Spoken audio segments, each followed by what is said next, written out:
Well, joining us now is Saleh Abed, a Palestinian citizen of Israel and the leader of the Standing Together movement, a Jewish-Arab partnership. Saleh, thank you so much for joining us again this morning.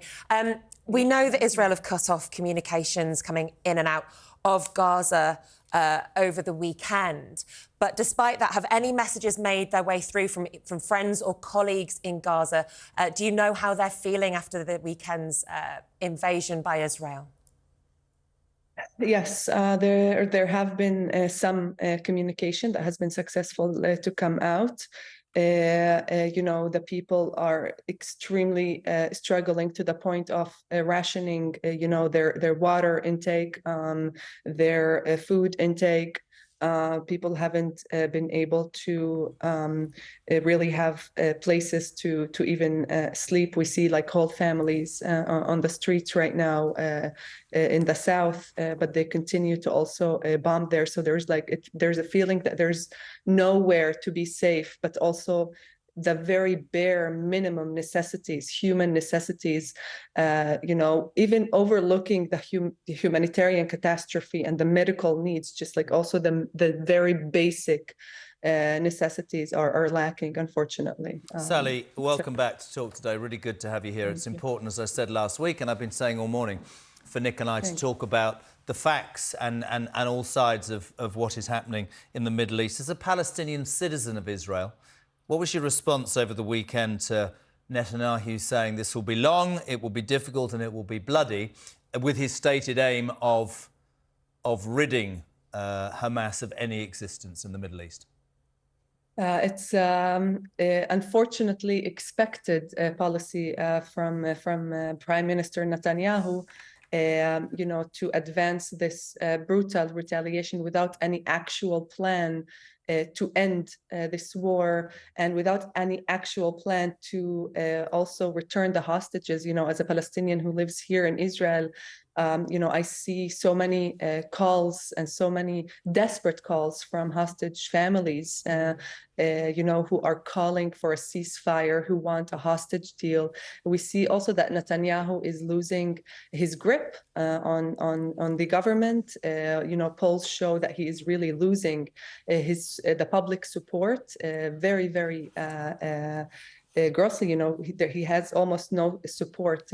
While he has like 54 seats right now, he's polling at 18, 17 seats at this point. He's losing his legitimacy. With that being said, unfortunately, we are also seeing some kind of a consensus over the fact that the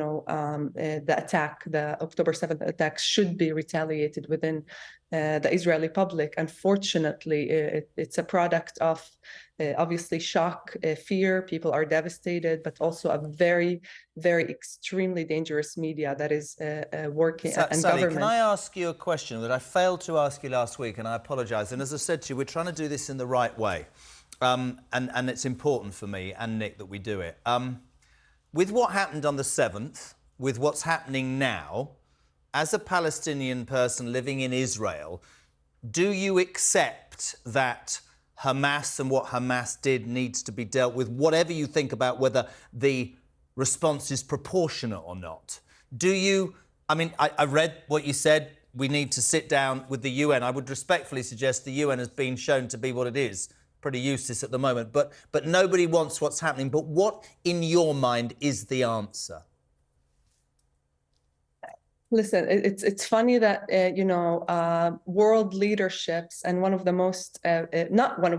most powerful country and army in the Middle East is supported by the most powerful country in the world, an army in the world, the US, are being creating this unfathomable catastrophe without any plan and without any declared intentions of responsibility to rehabilitate Gaza, without any conditions from the US. And then we as activists on the ground trying to grip on any kind and any, remaining of our humanity and solidarity and safety within our mixed cities and within our mixed workplaces. We are expected to give, the big answers to what needs to happen.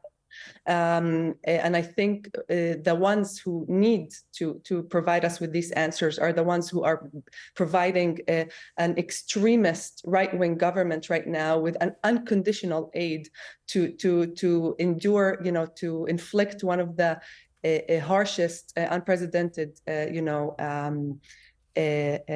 human catastrophes on the Gaza Strip. Nothing can justify the Hamas attack on October 7th, but nothing can justify the retaliation that is happening right now on the Gaza.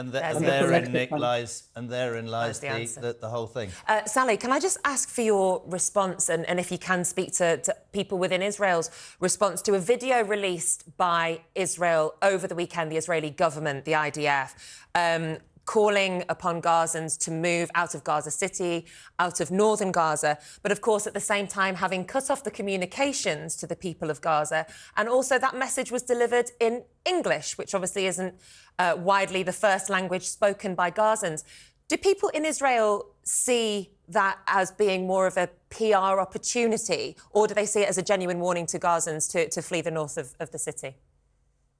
Unfortunately, it's a very good question. I think one of the biggest tragedies right now is that the Israeli public is the public that is least being exposed to the atrocities being conducted in Gaza. They're the least exposed. They're the most biased and polarized. And our media here is just relentlessly, condoning and normalizing, the calling for annihilation, the calling for a second Nakba. It's being openly said on media, a second Nakba, a Nakba which happened, in 48, where, I live here in Haifa, for example, where 98% of our Palestinian population in Haifa was displaced, was dislocated. If we really want to talk about Gaza, that the majority of the people in Gaza are actually refugees from Jaffa, from Haifa, from Akka, from villages that were here in Israel, that what is now Israel. And these people are second-time refugees right now.